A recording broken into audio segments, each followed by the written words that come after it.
I think, first of all, science is the contemporary language of mysticism. I think, if you're studying the life of Jesus as an example, or Buddha, that was the language of the time, right? So here we are in the contemporary world, and science has become that language. So when you combine a little quantum physics with neuroscience and neuroendocrinology and psychoneuroimmunology and epigenetics, all of those different branches of sciences, the new sciences, point the finger at possibility. And in this particular work, I think that the more you understand what you're doing and why you're doing it, the how gets easier, because you can assign meaning to what you do. So then, this is a time in history where it's not enough to know. There's a time in history to know how. Because information is so readily available, you can gain information. You don't need an authority. You don't need a priest. You don't need a teacher. You don't need a governor. You can gain information without passing through some type of authority. And so people are empowered. And the next most practical question is, how am I going to apply this to my life? Now, when you learn new things, you make new connections in your brain. That's what learning is. But if you can't remember what you learned, then you haven't made any new connections that are sustainable, attainable. So the more the person can repeat what they've learned, the more they're installing the neurological hardware in their brain in preparation for the experience. And so now they're priming their brain for the act, right? And when the experience happens, experience then enriches the circuitry in the brain. That's what experience does. So now you're laying down even more neurological tracks, but the payoff is the chemical called the emotion. The moment you feel unlimited, the moment you feel grateful, the moment you feel abundant, now you're teaching your body chemically to understand what your mind is intellectually. So knowledge is for the mind and experience is for the body. And now we're embodying the truth of that philosophy. We're literally signaling new genes in new ways and changing our future, changing our genetic future. And if you've done it once, then you're an athlete, you can be able to do it over and over again. And if you keep repeating it, you neurochemically condition your mind and body to begin to work as one. And the redundancy of the act over and over again conditions the body to know how to do it better than mind. Now it's innate in you, it's second nature, it's easy, it's familiar, it's who you are. And so I think we start as philosophers, we initiate, when we become initiates, and we master. Knowledge, experience, with mind, body, soul. Learning it with your head, applying it with your hands, knowing it by heart. Thinking to doing to being. And so I think to answer that kind of question or that comment is that, yeah, we should get up as if our prayers are already answered. The problem is that our senses fool us into separation. The person says, I want to be healed, I want to be healthy, I want to be wealthy. And they imagine it and they come back and it's not there. And when they see it, it's not there. The thought of their future creates the emotion of lack or separation. And if thoughts are the language of the brain and feelings are the language of the body, now you have mind and body in opposition. So then, if you think about something like appreciation or thankfulness or gratitude, when you are receiving something, when you just receive something, when something is happening to you in the moment, or something just happened to you that you enjoy, or you're surprised about, or it's pleasing to you, you feel this emotion of gratitude. So gratitude becomes the signature, the emotional signature that it's already happened.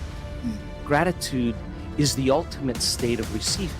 So now when the person combines a clear intention of the future, and they open their heart and they feel the emotion of that future, their body is subjective. It's the unconscious mind. It doesn't know the difference between the actual experience in their life that's creating the emotion and the emotion that they're fabricating by thought alone. In that moment, their body is believing it's in that future, in the present moment. And the stronger the emotion they feel, the more altered they feel inside of them, the more they pay attention to the picture in their mind. And we could say then that they're beginning to remember their future. And biologically, it's the same as remembering the past. So if you keep practicing opening your heart and you keep combining it with a clear intention, then the thought and the feeling changes your state of being, which means then if you keep doing that over time, you'll feel like your future has already happened. Now, what's the significance of that? If you feel like your future has already happened, you stop looking for it. You're no longer waiting and wondering when it's going to happen or how it's going to happen. You feel like it's already happened. So now you take your foot off the gas And you're no longer trying to predict or control or expect how it's going to happen. You're connected emotionally to your future. Well, the antithesis is also true. The stronger the emotion you feel for some betrayal, some shock, some trauma, the more altered you feel inside of you, the more you narrow your focus on the outer environment, and the brain takes a snapshot, and that's called a memory. And so the stronger the emotion, the more the brain embosses the imagery neurologically in the brain. So then the person thinks neurologically within the circuitry of that experience, and they feel within the boundaries of those emotions. So then we could say then a person's biology is literally in the past. So you can't create a new future if your state of being is in the past. So people reaffirm their identity this way. They wake up in the morning and they say, let me think about my problems. And those problems are memories of past experiences that are etched in their brain. So they think about the person, the place, the object, the experience. And we could say then, if they believe that their thoughts have something to do with their destiny, they're thinking in the past. And every one of those problems has an emotion associated with it. So now they feel unhappy, now they feel fear, now they feel unworthy. And they might be addicted to those feelings. Oh, no, it's a conditioning process, because conditioning, all you need is an image. They've mastered this on television. An image or a brand and an emotion. And all you need is a stimulus and a response. So every time the person remembers their future, their past, as they remember their past, the image with the emotion is literally subconsciously conditioning their brain and body into the past. And so if they're living in the familiar past, guess what?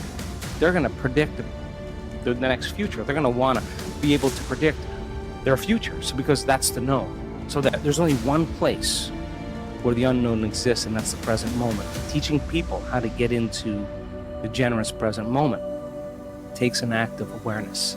This is actually a moment of awareness. Yeah. And you know, when you're inside the jar, you can't see the label. And so we have this huge frontal lobe that gives us self-awareness. So then the insight never changes anything. You could have the insight that you're addicted to fear, you're addicted to competition, you're addicted to struggle. But that really means is that we're addressing reality matter to matter. And what we're at one point of awareness, one point of consciousness, and we're putting our attention on another point of consciousness, a future, an outcome. And the only way we know how to get there, when we're matter trying to change matter, is that we force, we control, we predict, we fight for it. Because that's how you are when you're living in survival. So then we have to move our bodies through space, and that takes time. So we think if we rush, that we're actually going to get there faster. But more and more of the rushing creates more of the addiction of those emotions, because the adrenaline that's released is actually an arousal. So a person is using the conditions, the problems, the situations in their life to reaffirm their addiction to some emotion. To me, that means we become addicted to the life we don't even like. And so that's why change is so hard. So then let's offer another alternative. Well, when you begin to create from the field instead of from matter, the only way you can do that is you have to learn how to take all of your attention off your body and become a nobody. Take all of your attention off all the people in your life that you give so much of your attention and energy to because you have an emotion associated with it. And get beyond all the people in your life and go from a someone to a no one. Now, if you've worked your whole life being a someone, or if you've been working your whole life thinking that you're your body, you're gonna have to work a little harder because that's your identity. Sure. That's what you're associated with. And it's a long time of conditioning. It's that a you long have to time of unwind. conditioning. And if this was easy, everybody would be doing it. So then you have to go get beyond all the things in your life, your cell phone, your computer, your car, and literally go from something to nothing. You have to take all your attention off the place you work, the place you live, the place you need to be, the place you're sitting, and go from somewhere to nowhere. You got to stop thinking about the predictable future and the familiar past and go right into the present moment and go from some time to no time. And if you do that properly, you become pure consciousness. And that's how you enter the field. Now, we've done the research on this. We call it getting beyond the self.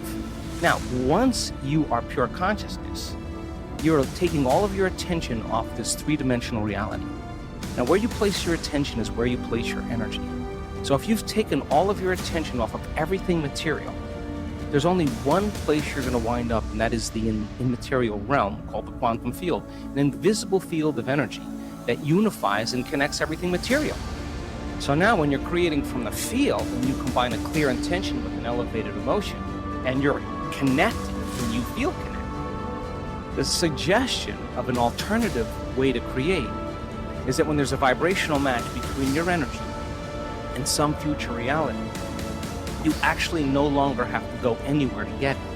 You're actually the vortex, and you will collapse space and time and draw the experience to you. Now that, to me, is a lot more fun, because the experience is the unknown. You can't predict when it's going to happen or how it's going to happen, because if you can predict it, it's known. So then you have to lay down the very thing you use your whole life to get what you want for something greater to occur. Now that goes against generations untold of conditioning and a lifetime of habituation, believing that we're trapped in this material world. And yet I can say to you without a doubt that once you understand that formula, and once you know how to create that kind of brain and heart coherence, the side effect of that is a change in biology, neurologically, chemically, hormonally, genetically. We've measured it. We've seen gene regulation changes in 4 days. More brain coherence, more heart coherence. Your brain's working better. You're trusting your heart. It's open. There's different chemicals that are released. Oxytocin suppresses survival centers, resets the baseline, the person's trauma or shock. Your immune system goes up. You lengthen your telomeres. We've measured that too. So you're changing the future of your body. You're extending your life. That's evidence, right? So we have the evidence to know that it could happen because we've measured it. But the real evidence is watching the testimonial of someone who says, I had stage 4 cancer. I was told as a 41-year-old woman that I wouldn't live for more than 2 months. And I have no evidence of cancer in my body at all. Or someone that's a physician who has Parkinson's disease, that's tried everything from the medical route and has one transcendental moment, and their tremors and their pain are gone. And now they're chewing food, they're swallowing, they're blowing their nose, they're standing up on their own. That's energy affecting matter. So we have hundreds and hundreds of testimonials of people that not only healed their body, but created pretty profoundly magical things in their life. So you have evidence in the scientific world, you have evidence in the practical world, and evidence is the loudest voice right now.